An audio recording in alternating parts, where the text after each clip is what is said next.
Alors le Chumash.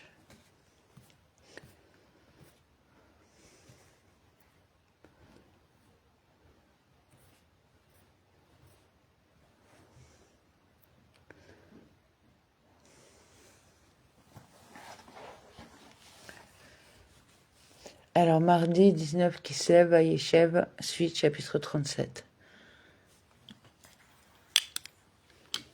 En effet, lorsque Yosef fut arrivé près de ses frères, ils le dépouillèrent de sa robe, de la tunique à rayures dont il était vêtu, de sa tunique, de son linge de corps, de la tunique longue, de celle de son père, lui avait offerte en plus de ses frères. Bereshit Rabba 84, 16. Et ils le saisirent et ils le jetèrent dans la citerne. Cette citerne était vide et sans eau. Et le puits était vide. Il n'y avait pas d'eau. S'il est écrit qu'il était vide, ne sais-je pas qu'il était sans eau? Pourquoi cette précision? Il n'y avait pas d'eau? Il n'y avait certes pas d'eau, mais il y avait des serpents et des scorpions. Shabbat 22a. Comme ils étaient assis pour prendre leur repas, ils levèrent les yeux et virent une caravane d'Ismaélites, laquelle venait de Gad. Leurs chameaux étaient chargés d'aromates, de baume et de lotus, qu'ils allaient transporter en Égypte. Une caravane, c'est ainsi que traduit le Targum. On l'appelle en hébreu Ora, parce qu'elle marche sur les routes, Ora. Et leurs chameaux portaient. Pourquoi ces précisions quant à leur chargement? C'est pour nous faire connaître la faveur accordée aux justes. Les Arabes ne transportent que d'habitude que de nappes et du pétrole, dont les relents sont nauséabondes. Mais il s'est agi ici de parfums afin que Yosef ne soit pas accommodé par des mauvaises odeurs. Bereshit Rabba 84, 17. Des aromates. Tout mélange d'épices est appelé nékout, aromates. Comme dans, il leur montra toute la maison de ces nékotos, ces aromates. 2 Mélakim 20, 13, où se faisait le mélange de ces épices. Le Targum traduit par un mot qui signifie cire. Et du baume, c'est une résine qui sointe de l'arbre appelé kataf, palsamier. Son nom figure dans l'énumération des composés de l'encens chez Mode 30, 34, voire Kéritou. 6a, et du lotus. C'est le lotita dont parle la Mishnah. Nos maîtres ont enseigné que c'est une racine végétale appelée Aristolochia. Nida 8a. Judas dit à ses frères, quel avantage si nous tuons notre frère et si nous scellons sa mort.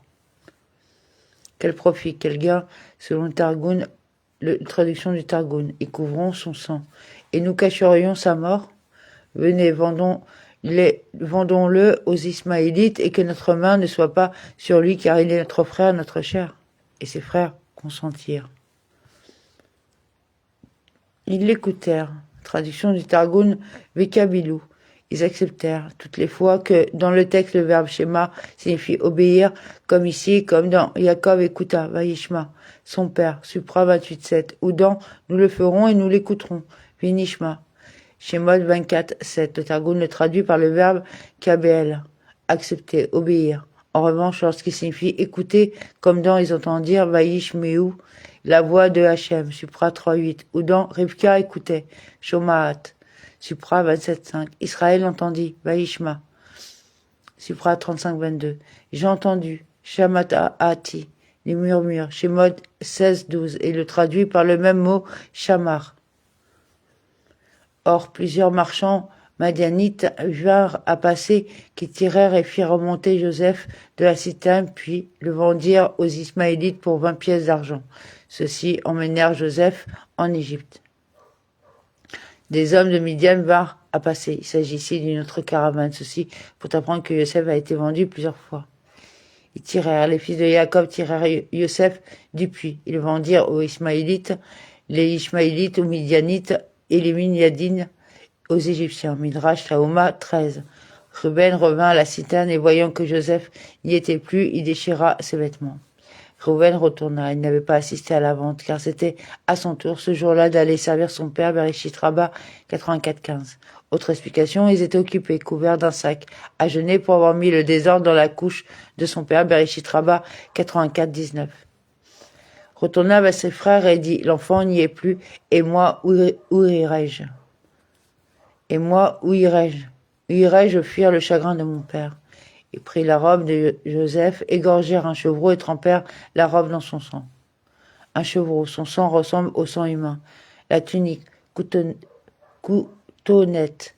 Le mot est ici à la forme absolue. Lorsqu'il est à la forme construite, la tunique de Yosef, une tunique longue, une tunique de lin. Il est vocalisé kétonnette. Puis ils envoyèrent cette tunique à rayures qu'on apporta à leur père en disant « Voici ce que nous avons trouvé, examine si c'est la tunique de ton fils ou non. » Il la reconnut et s'écria « La tunique de mon fils, une bête féroce l'a dévorée. Joseph a été mis en pièces. » Il dit « La tunique de mon fils, voici la tunique de mon fils, une bête sauvage l'a dévorée. » Jacob était éclairé par l'Esprit Saint, de sorte que l'on peut également comprendre ces mots comme une prédiction de la provocation dont Yosef sera l'objet de la part de la femme de Potiphar. Et pourquoi le Saint béni soit-il ne lui a-t-il pas divulgué que Yosef était toujours en vie? Parce que ses frères avaient maudit et voué à l'anathème quiconque le révélerait, et y avait associé le Saint béni soit-il. Israël savait cependant qu'il était en vie, mais il le disait. Comment le révélai-je à Jacob si le Saint béni soit-il ne veut pas le faire lui-même? Bereshit Rabba 84, 21. Et Jacob déchira ses vêtements et y mit une cilice sur ses reins. Il porta longtemps le deuil de son fils. De nombreux jours, 22 ans, se sont écoulés entre la vente de Yosef et la venue de Jacob en Égypte. Bereshit Rabba 84, 20. Il est écrit, Yosef âgé de 17 ans, verset 2. Il en avait 30 lorsqu'il a été présenté à Pharaon. Infra 41-46. Il s'est écoulé 7 années d'abondance et 2 années de famine, soit un total de 22 ans, correspondant aux 22 années pendant lesquelles Jacob n'a pas honoré son père et sa mère. Megillah 17a. Les 20 ans passés chez Laban, plus 2 ans sur le chemin du retour, à savoir 1 an et demi à Sukkot et 6 mois à Bethléem. C'est ce que Jacob avait dit à Laban. C'est 20 ans que j'ai été, Zélie. Littéralement, voici pour moi, dans ta maison, Supra 31-41, pour moi, signifiant elles retomberont sur moi, et j'aurai un jour à subir un même nombre d'années de punition. Tous ses fils et toutes ses filles se mirent en devoir de le consoler, mais il refusa toute consolation et dit « Non, je répondrai en pleurant mon fils dans la tombe. » Et son père continua de le pleurer. Et toutes ses filles, Rabbi Yehuda a enseigné, Bereshit Rabba 84-21. Une sœur jumelle était née avec chacun des chefs de tribu qu'ils ont épousés. Rabbi Nehemiah a enseigné, c'était des Kéani. Mais pourquoi est-il écrit ses filles? C'était ses belles-filles, mais on l'appelle communément son gendre, fils, et sa belle-fille, fille. Il refusa d'être consolé. On n'accueille pas de consolation pour une personne en vie en pensant qu'elle était morte, Bereshit Rabba 84-21. Car c'est aux morts que s'applique le décret divin qui les fait tomber dans l'oubli, pas aux vivants. Pesarim 54b. Car je descendrai vers mon fils, El béni. C'est comme s'il était écrit Al béni, à cause de mon fils. La préposition El vers est souvent substituée à Al, comme dans à cause El de Shaoul et à cause Véel de la maison du sang, de Shmuel 21. Ou dans à cause Elle, le départ de l'arche de Dieu et de la mort de son beau-père et de son époux. 1 Shmuel 4,19. En deuil dans la tombe, le mot Sheol, au sens simple, signifie la tombe. J'irai dans la tombe avec mon deuil, sans trouver de consolation jusqu'à la fin de mes jours. Selon le Midrash, il s'agit du Gehinom. J'ai reçu du Tout-Puissant un signe m'assurant que si aucun de mes enfants ne meurt de mon vivant, je serai assuré de ne jamais voir le Gehinom. Midrash Tauma Vayigash 9.